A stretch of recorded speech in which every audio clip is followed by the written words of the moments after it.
Ako po si Mila, 53 taong gulang, may asawa at 3 anak. Taga Commonwealth, Quezon City po ako. Kuya Bador, nag-aalala ako sa kalusugan ng aking pamilya at kapakanan ng aking asawa. Ang asawa ko pong si Kanor ay totoong mabisyo. Alak, sigarilyo at sabong ang kinahihiligan niya. Bagamat hindi siya nagpapabaya sa aming mag-iina, nababahala po ako sa kanyang kalusugan. Pakinggan niyo po ang aking kwento. Aga-aga na naman yan. Himas-himas ng manok. May busal ka na naman sigarilyo sa bibig mo. Di pa nga tayo nag-aalmusal eh. Binigyan naman kita ng pera para pambili ng almusal natin. Bumili ka na doon. Baka gising ng mga bata at gutom ng mga yon. Nako, inuuna mo kasi ang bisyo mo. Ay nako, nangingialam ka na naman. Bumili ka na nga ng almusal para makakain na tayo.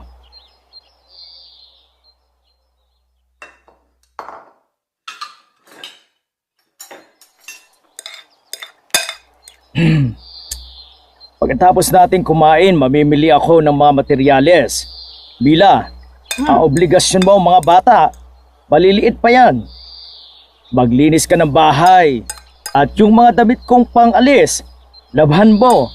Wala na akong maisusuot. Opo, senyor. O mga bata, kain lang ng kain, naglumaki agad kayo. Papa, bili mo kami ng pasalubong pag-uwi mo. I love you, Papa. Nakakatuwa naman itong mga anak ko. I love you too. Mwah-mwah.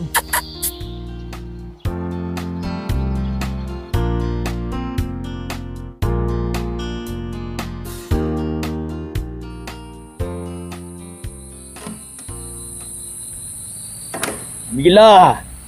Mila! Abutin mo nga itong mga pasalubong ko sa mga bata. Nako! Ano na naman ba yan? Kanor! Nako, lasing ka na naman! Nagkayayaan lamang. Kayayaan. Di ko naman matanggihan. Eh, puro ka naman ganyan eh. Templa mo na lang ako ng matapang na kape para maalis itong lasing ko. Sige na!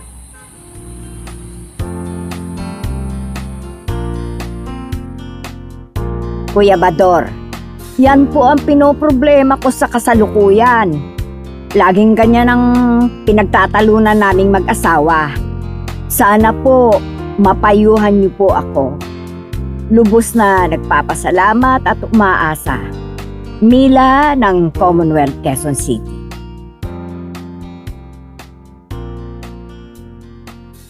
Mapagpalang araw po sa ating lahat. Kumusta po kayo? Narinig natin ang naging sitwasyon sa pangalang Mila na humihingi ng payo sa atin. Para rin sa mga may mga ganitong suliranin, may hugot lines na ang sarap magmahal ng tao na ang tanging bisyo ay ako. Ang tunay na malaya ay ang taong malaya sa iba. Ang tao na nakakapili ng nagiging barkada o mga nakakasama. Kawikaan 13:20. Ang nakikisama sa may unawa ay nagiging matalino.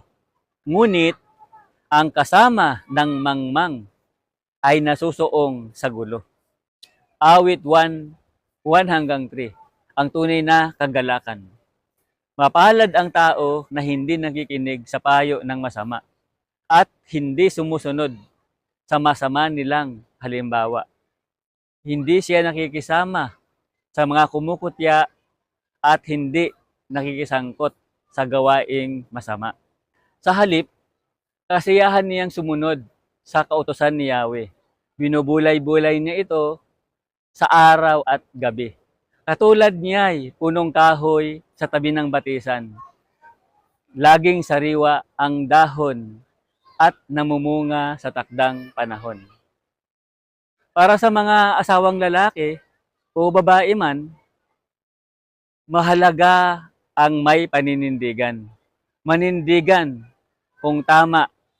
Ang tama ay tama at ang mali ay mali. Mga ngaral 7:21. Huwag mong pakinggan ang lahat ng sasabihin sa iyo ng tao at baka kalaunan ay mismong alila mo ang humamak sa iyo. Sa mga mag-asawa, mag-set ka ng limit. Hindi porket asawa mo na, lahat ng gusto mo, iyon ang dapat na mangyari. Huwag siyang pilitin sa gusto mo na hindi niya gusto. Magrespetuhan sa ayaw o gusto ng isa't isa. Ang malaki para sa kanya, huwag mo maliitin. Pahalagahan ang mahalaga sa kanya. Kung meron mang dapat pigilan, ang unang-una na dapat pigilan ay ang sarili. At kapag magsasaway ka sa mahal mo, tiyakin mo na ito ay pribado at walang nakakarinig na ibang tao. Kawikaan 25:28. Ang taong walang pagpipigil ay tulad ng lungsod na walang tanggulan. Madaling masakop ng mga kaaway. 2 Timothy 1:7. Hindi tayo ginawang duwag ng Espiritu ng Diyos. Binigyan niya tayo ng Espiritu na may kapangyarihan, pagmamahal at self-control. Kaya kung hindi naman nakakabuti sa pamilya, sa asawa, sa mga anak at pati sa sarili, huwag makisama. Pwedeng makisama, basta huwag lang makisama. Sa mga mag-asawa, huwag mo siya ikulong sa kung ano ang gusto mo. Dapat malaya siya sa gusto niya para naman maging blessing ka sa kanya. At para sa mga abusado sa kanyang sariling katawan, magpasalamat ka at may nagpapaalala sa iyo. Siya na nagmamahal at nagmamalasakit sa iyo. Dapat mo siyang pansinin at pakinggan. 1 Corintios 6:19 hanggang 20. Di nyo ba alam na templo ng Holy Spirit ang katawan nyo? Namumuhay siya sa inyo at binigay siya sa inyo ng Diyos. Hindi kayo ang may-ari ng katawan nyo. Diyos ang may-ari niyan. Binili niya kayo at di biro ang halagang binayad niya para sa inyo. Kaya gamitin nyo ang katawan nyo para bigyan ng honor ang Diyos. Ang taong nalulung sa masamang bisyo ay taong malungkot, nawala ng pag-asa, diskontento sa buhay kapag disconnected sa Diyos. Pahalagahan ang binigay na buhay dahil ang buhay ay regalo para mag-enjoy. Habang may buhay, may pag-asa. At ang ating pag-asa ay ang pag-asa kay Kristo. Halika, manalangin tayo. Sumabay ka sa panalangin at magpasya na tanggapin si Kristo na ating tagapagligtas. Panginoong Hesus, inaamin kong ako'y makasalanan at nangangailangan ng iyong patawad. Naniniwala akong namatay ka para sa aking mga kasalanan. Inaanyayahan kita ngayong pumasok sa aking puso at buhay. Nananalig ako sa iyo bilang aking tagapagligtas at nangangakong susunod sa iyo bilang Panginoon ng aking buhay. Amen. Dear Kuya Bador, tawagin mo na lang akong Boying 27 anyos. Kasalukuyan nasa probinsya ng Nueva Ecija. Mahiyain po akong tao, kaya hanggang ngayon ay wala pa akong nobya. Hindi naman sa pagbubuhat ng bangko, kahawig ko si Idol Ariel Rivera. Kahit kung sa pagakpuhan lang, ay di naman ako pahuhuli. Kinakantsawan na po ako ng aking mga kaibigan at pamilya. Baka raw tumanda akong binata. Sobra kong mahiyain. Pakinggan niyo po ang aking kwento. Hoy Boying! Birthday mo na sa susunod na buwan 27 ka na. Wala ka pa rin bang ipapakilala sa amin? Huwag naman kayong ganyan. Ang pagpapakasal ay di minamadali. Di parang kanin na isinubo pagka nainitan iluluwa. Tama nga naman si Boying, Arnel. Nag-iingat lang sa magiging asawa niya. Kikilatisin muna, baka kasi mapeke. Mahirap magpakasal, no? Tapos, maghihiwalay din naman kayo. O sige na nga, bauna na ako sa inyo. Ako na naman pinagpupulutan ninyo.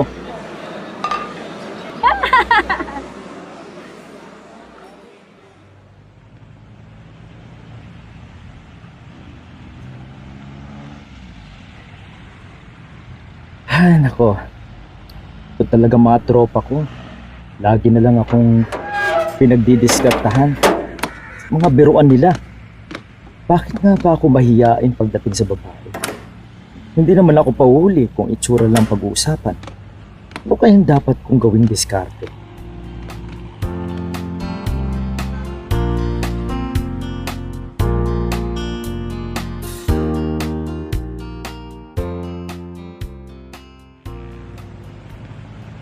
Boying, may ipakikilala kami sa'yo. Si Luz. Luz, si Boying. Oh, natameme ka na naman dyan. Hoy, Boying! Hoy! Eh...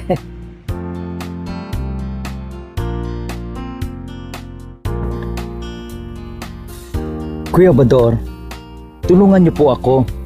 Nais kong magkaroon ng sariling pamilya na magkakasama habang buhay. Sincerely yours, Boying from Nueva Ecija. Mapagpalang araw po sa lahat. Kumusta po kayo? Narinig natin ang sinalaysay na kwento sa pangalang Boying na humihingi ng payo sa atin. May pick-up lines na, alam mo, nagpa-blood test ako. Tapos, sabi ni Doc, ikaw daw ang type ko. Marami pang mga pick-up lines na nakakilig, pero hindi mo yun basta-basta masabi. Dahil, inuunahan ka ng kaba, hindi ka tuloy makapagsalita. Dahil inuunahan ka ng hiya. Ngayon na isa ka pang malaya na pumili ng mga kasama hanggang sa pagtanda, piliin mo ang pareho mo na nagpapasalamat at pumupuri sa Diyos. Dapat, pareho mo rin na committed. Dapat, pareho mo rin na committed na follower of Jesus. May takot sa Diyos. Magalang sa magulang. Kapag ipinakilala ka niya sa magulang niya, tanda yun ang paggalang niya sa kanila. Ang mga magalang ay nagpapaalam sa magulang kung sino ang kasama at kung saan pupunta. Yung may pagpapahalaga sa mga magulang niya, magalang din sa mga kapatid at magalang sa ibang tao. Piliin mo ang pareho mo na may commitment. Piliin mo ang pareho mo na may commitment sa Diyos. At obvious ang pagiging Christ-likeness. At dapat yung humble. Kasi kapag hindi believe sa sarili o maliit ang pagtingin sa sarili niya, mayabang yun. Kawikaan 21:5. Ang mabuting pagbabalak ay pinapakinabangan, ngunit ang dalos-dalos na pagaway walang kahihinatnan. Kawikaan 14:3. Ang bawat salita ng mangmang ay may katumbas na parusa. Kaya ang matalino'y nag-iingat sa mga salita niya. At sa mga nakakasama mo, pansinin mo rin sila na mga kaibigan mo. Sila ba ang nakaka-impluwensya sa'yo? Kaya ito ngayon, apektado ka sa mga kantsaw nila. Yung tinatayuan mo ngayon, feeling mo tuloy, insecured ka, parang napag-iwanan ka na. Ang bata mo pa naman. Piliin mo rin ang mga nakakasama mo. Dapat ikaw ang maka-impluwensya sa kanila. At tandaan na hindi sapat ang salita. Ang tunay na pagmamahal ay naipapadama at maipapakita sa gawa. At sa ngayon, na single ka pa, mag-enjoy dahil ang buhay ay regalo para mag-enjoy. Habang may buhay, may pag-asa. At ang ating pag-asa ay ang pag-asa kay Kristo. Halika, manalangin tayo. Sumabay ka sa panalangin at magpasya na tanggapin si Kristo na ating tagapagligtas. Panginoong Hesus, inaamin kong ako'y makasalanan at nangangailangan ng iyong patawad. Naniniwala akong namatay ka para sa aking mga kasalanan. Inaanyayahan kita ngayong pumasok sa aking puso at buhay. Nananalig ako sa iyo bilang aking tagapagligtas at nangangakong susunod sa iyo bilang Panginoon ng aking buhay. Amen. Kuya Bador, ako po si Maricel, 23 anyos, kasalukuyang naninirahan sa Malabon, Metro Manila. Aaminin ko po, hindi maganda ang naging resulta ng pagiging pasaway sa magulang. Kaya ito po ang aking kinahinatnan, dalagang ina. Idudulog ko po sana sa inyo ang aking problema. Ganito po yun.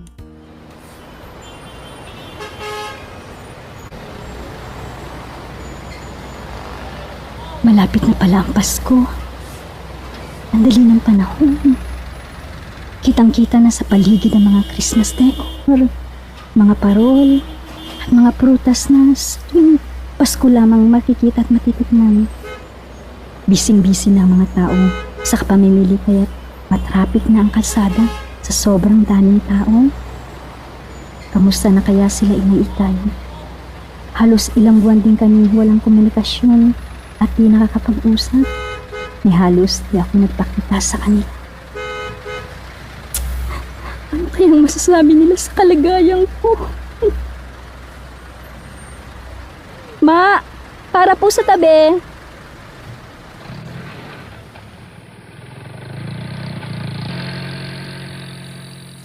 Malapit na ako sa bahay. Konting hakbang na lang. Ano man ang sasabihin nila, tatanggapin ko. Kasalanan ko ito.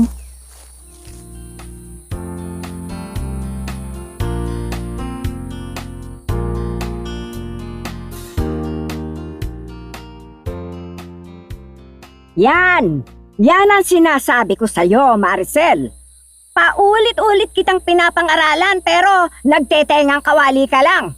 Oh, ano ngayon? Nakita mo ng pagkasuwel mo? Inay, huwag na po kayong magalit. Andito na yan. Apo mo to. Hindi ko pwedeng ilaglag ang bata. May takot po ako sa Diyos. Celia, ano pa bang magagawa natin nandiyan na yan? Maricel anak, ilang buwan na ba yan? Mukhang malapit ka ng mga anak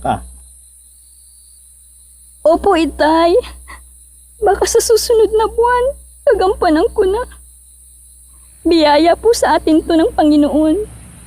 Inay, Itay, patawarin niyo po ako. Hindi ko sinunod ang mga payo niyo. Nako.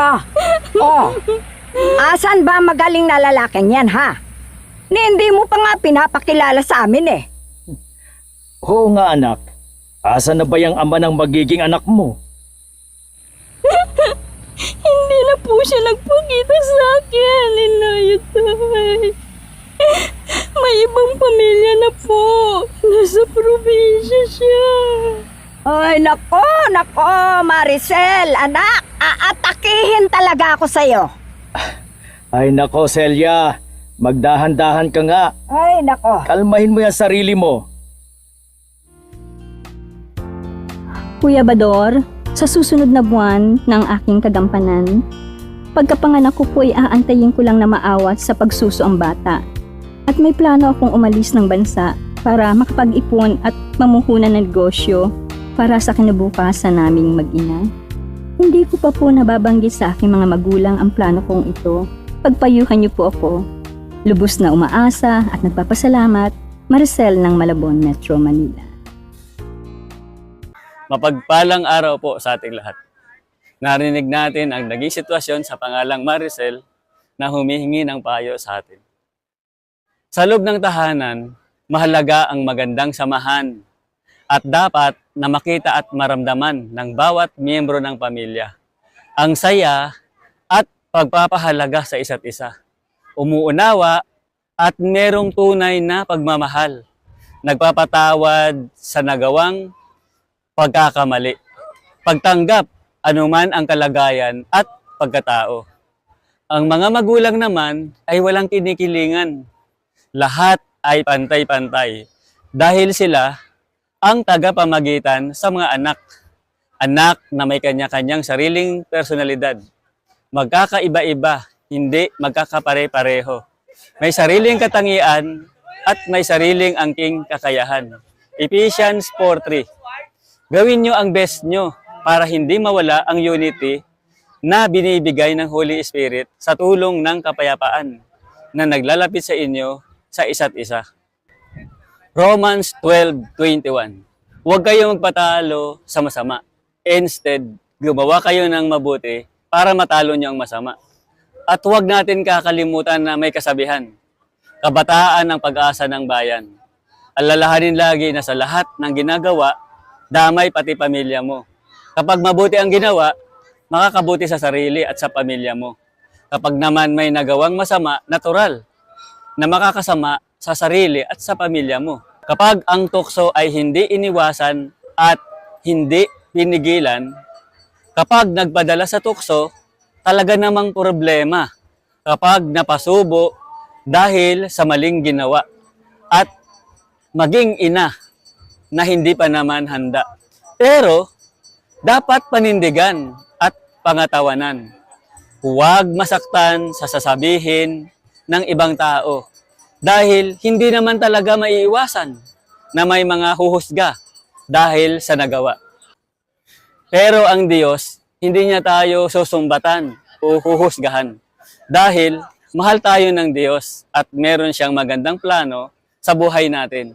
John 3:16. Sobrang mahal ng Diyos ang mga tao sa mundo. Kaya binigay niya ang kaisa-isang anak para hindi mapahamak ang lahat ng naniniwala sa Kanya, kundi magkaroon sila ng buhay na walang hanggan. Tandaan, ang tunay na kahulugan ng Pasko, ito ay ang araw o paggunita nung isilang ang ating Panginoong Hesus. Isinilang, nagkatawang tao ang anak ng Diyos at siya sa atin ay tumubos. Kaya dapat tayong magdiwang, magmahalan at anuman ang mangyari, anuman ang sitwasyon, lagi natin siyang pasalamatan dahil ang buhay ay regalo para mag-enjoy. Habang may buhay, may pag-asa. At ang ating pag-asa ay ang pag-asa kay Kristo. Halika, manalangin tayo. Sumabay ka sa panalangin at magpasya na tanggapin si Kristo na ating tagapagligtas. Panginoong Hesus, inaamin kong ako'y makasalanan at nangangailangan ng iyong patawad. Naniniwala akong namatay ka para sa aking mga kasalanan. Inaanyayahan kita ngayong pumasok sa aking puso at buhay. Nananalig ako sa iyo bilang aking tagapagligtas at nangangakong susunod sa iyo bilang Panginoon ng aking buhay. Amen. Dear Kuya Bador, 18 taong gulang lamang po ako nang itana ni Herman. Kagagraduate ko lang po sa kurso na PSE. Noong una, akala ko po'y magtatagal ang aming kasasama. Ngunit nagkamali ako. Dito po nag-umpisa ang aming mga problema, lalo na't nakapanganak ako sa aking panganay.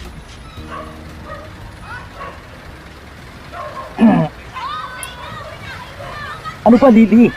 Baka mahuli na ako sa office niyan. Dalian mo. Dalian mo ang pagplaplansya ng damit ko. Oo, andyan na. Nagtitimpla pa naman kasi ako ng gatas ni baby para tumigil sa pag-iyak. Oh, ito na oh. Amin na nga. Ano ba naman, Herman? Bakit mo ako tinutulak? Muntik na tuloy akong masobasob. Binibwisit mo kasi ang buhay ko. Mamaya matatanggal na ako sa trabaho niyan dahil ang kupad mong kumilos. Makalis na nga sa bahay nito. Buinisit ka na, iiyakan ka pa. Diyos ko. Hindi ko na kaya ang ugali ni Herman.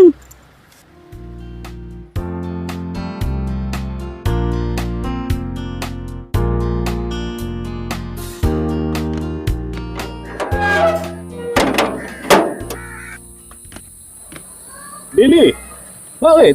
Bakit anong nangyari? Gabing-gabi na, ibinyahe mo pa ang bata.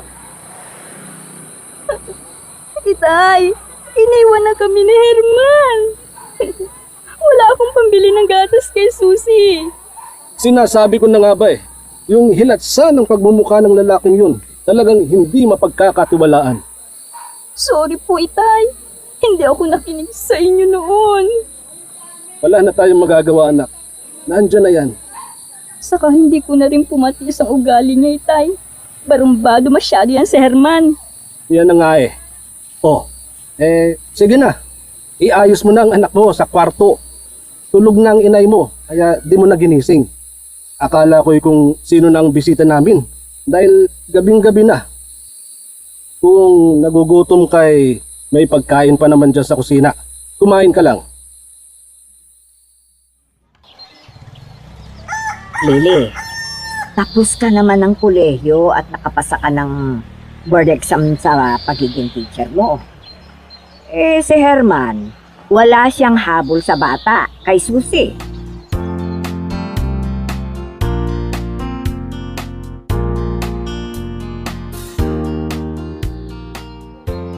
Class, keep quiet.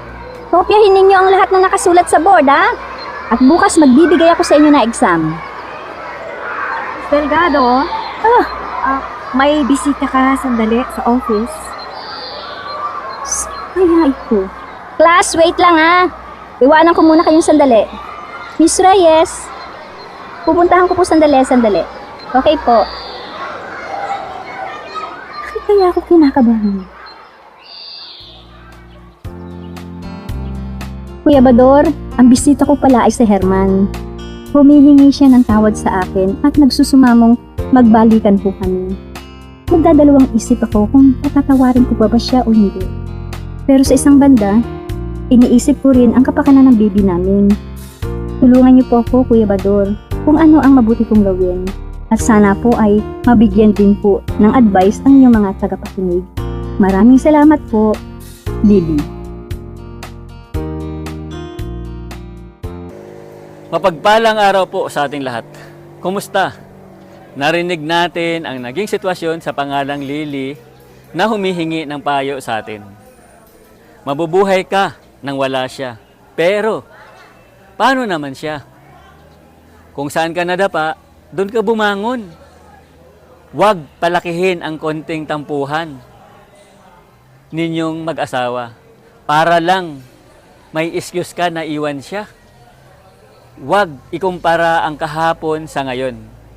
Kailangan na maging open-minded ka sa mga pagbabago. Palaging isipin, new every morning. At ang nagdaang kahapon ay nagdaan na. Luke 5:36. Nagkwento siya sa kanila ng isang parabol. Walang taong gumagamit ng bagong tela para itahi sa lumang tela. Kung gagawin niya yun, masisira ang bago at hindi babagay sa luma yung bagong tela. Yan na ang sinabi ng ating Panginoong Hesus sa Luke 5:36.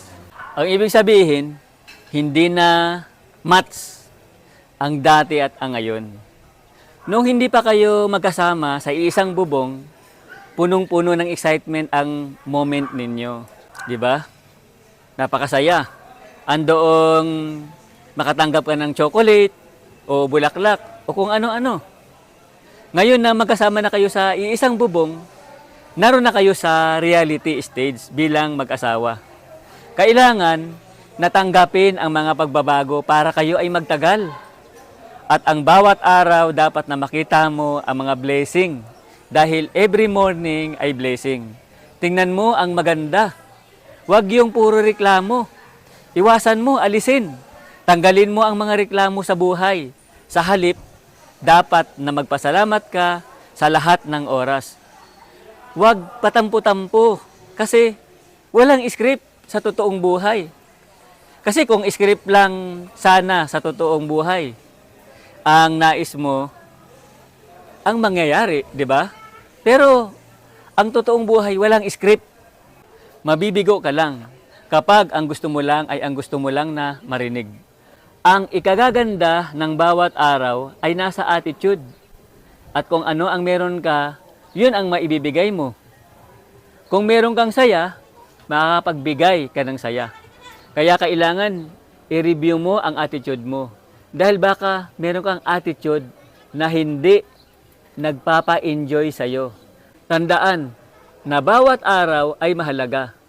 Huwag baliwalain ang isang araw kasi kung walang araw na ito, wala ang bukas. Ngayong araw ay magpasya ka na maging masaya para bukas mo ay maging maligaya. At magpasalamat ka na siya ang asawa mo dahil ang buhay ay regalo para mag-enjoy. Habang may buhay, may pag-asa. At ang ating pag-asa ay ang pag-asa kay Kristo. Halika, manalangin tayo. Sumabay ka sa panalangin at magpasya na tanggapin si Kristo na ating tagapagligtas. Panginoong Hesus, inaamin kong ako'y makasalanan at nangangailangan ng iyong patawad. Naniniwala akong namatay ka para sa aking mga kasalanan. Inaanyayahan kita ngayong pumasok sa aking puso at buhay.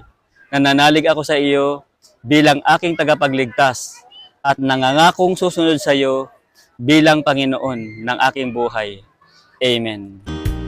Dear Kuya Bador, sadya ko pong binago ang pangalan ko upang maitago sa iba ang matagal ko ng problema.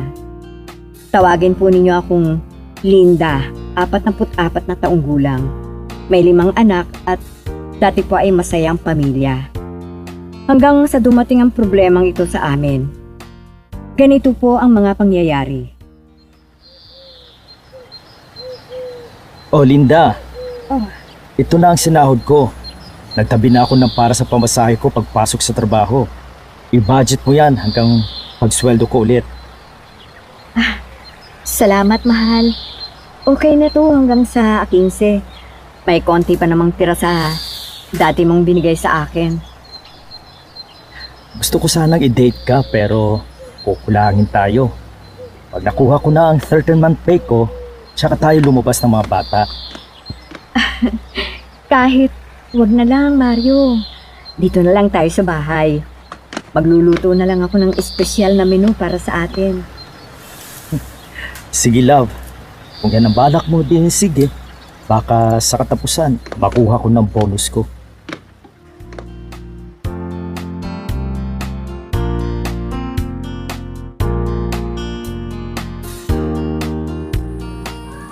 Parang Mario! Are! Paring Ferminito! Oh, paring Fermin. Ano balita? Merry Christmas, pare! Ako nga ang nakikibalita, pare. Balita ko, nakakuha mo ng bonus mo, pare. Baka pwedeng magpamamam ka naman. Ay, nako. Lasing na yan, mahal. Hamo lang. Huwag kang magpapalata. Nakakahiya kay pare.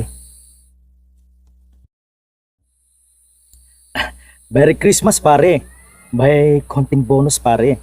Alam mo naman sa kumpanya, medyo kuripot. Ano bang gusto mong inumin? Yun na lang pulang kabayo. Pare, malakas manipa yun eh. Para makatulog tayo agad. Sige, sige, pare. Kung yan ang brand mo okay sa akin yan. May! Ano po yun, Tay? Wagin mo nga ang kuya mo at uutusan ko sa tindahan. Opo.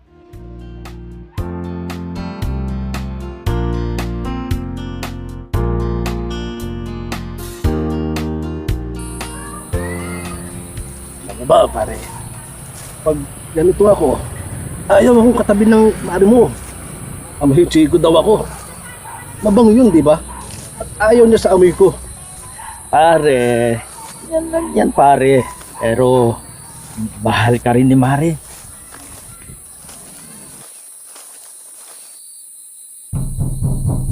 Sandali.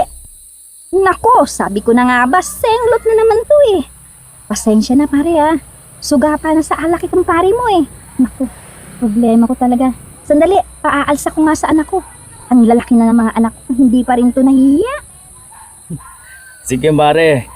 Para makapahinga na rin siya.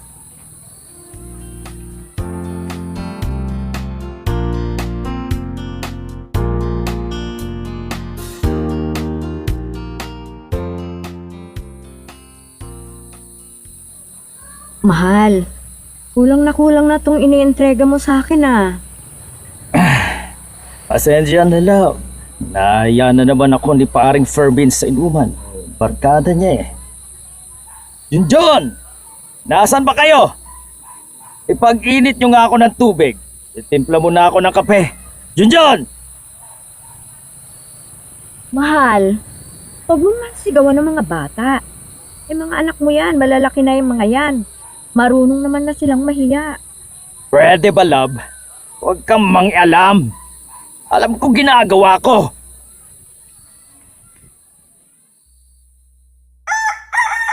Sorry kagabi love Lasing lang ako. Tawarin mo na ako. Patatawarin kita. Ang kaso, paglasing ka na naman.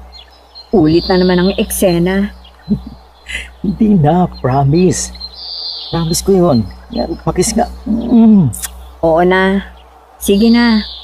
Maligo ka na para di ka mahuli sa trabaho.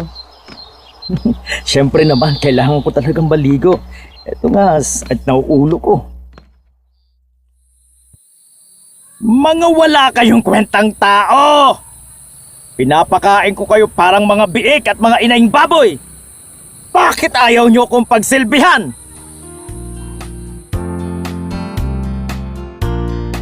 Yan po ang malaking problema ko ngayon, Kuya Bador. Sugapa na po ang asawa ko sa alak, tulad ng kumpare Fermin niya. Ano po ang dapat kong gawin para mawala ang pagkasugapa niya sa alak? Dahil paglasing na po siya, nakakaya ang mga lumalabas sa bibig niya. Naroong murahin niya kami ng mga anak niya. At kung ano-ano po na nakakahiya pong banggitin ko pa dito. Tulungan niyo po ako, Kuya Bador. Lungkot na po ako dahil sa problema kong ito. Mapagpalang araw sa ating lahat. Kumusta? Narinig natin ang naging sitwasyon sa pangalang Linda na humihingi ng payo sa atin. Kawikaan 4:14-15. Ang daan ng kasamaan ay huwag mong lalakaran. At ang buhay ng masama, huwag mo ngang tutularan. Kasama ay iwasan mo, ni huwag mong lalapitan. Bagkos nga ay talikuran mo, tuntunin ang tamang daan. Kawikaan 29. Sino ang makapagsasabi na ang puso niya ay malinis at di namuhay sa kasamaan kahit isang saglit? Kung napagsasalitaan ka ng masakit na salita, tanungin mo ang sarili kung bakit niya yun nasasabi sa'yo at tanungin ang sarili kung may basihan o dahilan siya para sabihin niya yun. Pakinggan mong mabuti ang sinasabi ng mister mo at hanapan mo iyon ng solusyon. Sa alak patuloy siya kumukuha ng lakas ng loob para masabi niya ang mga hinanakit niya sa iyo. Mahalaga na i-check mo ang dahilan kung bakit niya yon nasasabi. Matuto sa mga nangyayari. Kung nagsasabi man siya ng masakit, ay tanungin mo ang sarili mo kung iyon ba ang totoo. Kung iyon ba ay totoo. Buksan mo ang mga mata mo. I-observe mo. Matuto sa mga nangyayari. Kung nagsasabi man siya ng masakit, ay tanungin mo ang sarili mo kung iyon ba ay totoo. Buksan mo ang mga mata mo. Observe everything.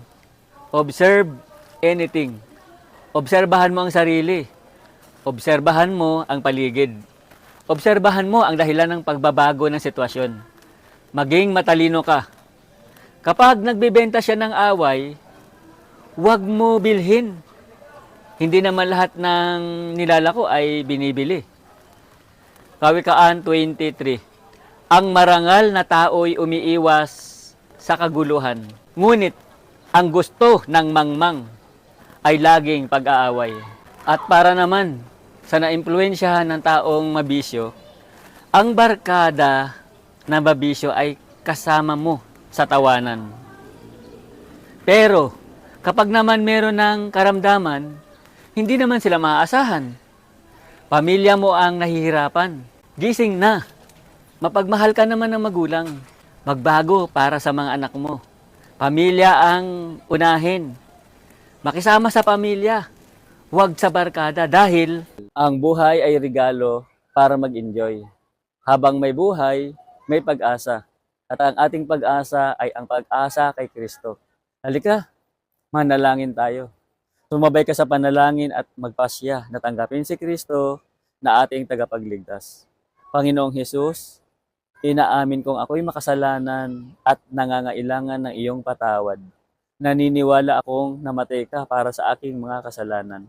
Inaanyayahan kita, ngayoy pumasok sa aking puso at buhay.